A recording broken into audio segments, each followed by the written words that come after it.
Muhammad, maaf, phone Love Masjid pun dah pecah retak lah ni. Nak rakam dah tak boleh. Sebab tu tadi terpadam. Nak tekan rakam tak boleh. Sebab bateri phone pun dah macam, bateri percentage pun dah macam ni, dah charge banyak kali pun dia tak naik. Dia lambat naik, dah cepat habis. So dah uzur lah. Jadi kami nak buka peluang pahala kepada semua yang nak pahala berterusan. Setiap live akan dirakam menggunakan handphone yang anda infakkan atau wakafkan kepada Love Masjid. Pahala yang sangat-sangat banyak. Mungkin daripada live ni, daripada video ni menjadi asbab hidayah ramai orang, semua dapat pahala pada hampa. Okay, so kalau nak infak handphone boleh tekan kat bawah. Okay, kita sambung phone lagi satu. Okay, tadi kita sebut macam pickleball kan. So kita numbering live 18,315 tadi.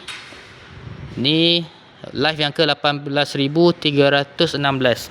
So siapa yang tanya pada semua yang infak sebelum ni, kita ada buka infak lah untuk media Love Masjid. Semua 18,316 video termasuk video ni, hampa dapat pahala. Jom.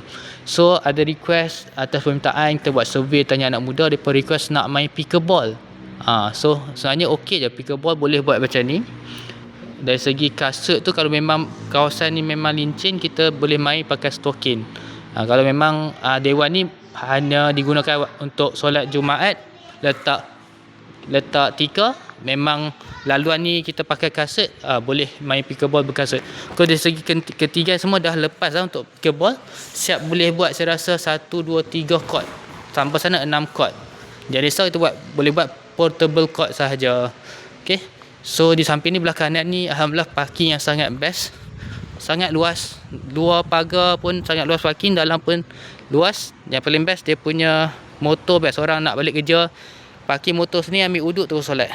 Bahagian foyer dia pun Masya Allah, ada banyak charger. Tengok ada orang jemaah boleh buat kerja kat sini, dan sangat sejuk, angin dia sangat laju lah. Lepas tu kita tengok di hujung sana ada wakaf, ada pondok boleh beristirahat.